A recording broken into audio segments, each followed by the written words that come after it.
நான் இலந்த பழத்துல ஊறுகாய் போட்டிருக்கேன். இலந்த வடை பிரியர்கள்லாம் இந்த மாதிரி ஊறுகாய் போடலாம். இதுனா வேலை ரொம்ப நமக்கு கம்மி.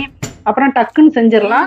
சூப்பரா இருக்கும். இந்த மாதிரி செஞ்சு சாப்பிடலாம். இந்த ஊறுகாய் செஞ்சுட்டு 2 நாள் கழிச்சு சாப்பிட்டா செம சூப்பரா இருக்கும். ஆனா அதுவரை இலந்த பழம் ஊறுகாய் இருக்காது, தீந்துரும். ஏன்னா இது அவ்வளோ டேஸ்டா இருக்கும். எடுத்து எடுத்து சாப்பிட்டு எல்லாம் தீந்துரும். நம்ம வந்து இந்த மாதிரி ஊறுகாய் செய்யல அப்படின்னா புளிக்கும். யாருமே சாப்பிட மாட்டாங்க. கொஞ்சம் ஒரு 2 நாள் கழிச்சு நம்ம தூக்கி போடுற மாதிரி இருக்கும். இந்த மாதிரி செஞ்சுட்டா வெல்லம், மிளகாத்தூள், உப்பு இதெல்லாம் போடும்போது பார்த்தீங்கன்னா நல்ல டேஸ்டா இருக்கும். பல்லு கூசாது. அதனால எல்லாம் எடுத்து சாப்பிட்டுருவாங்க. இது ஊறுறதுக்குள்ள இது காலியாயிரும்.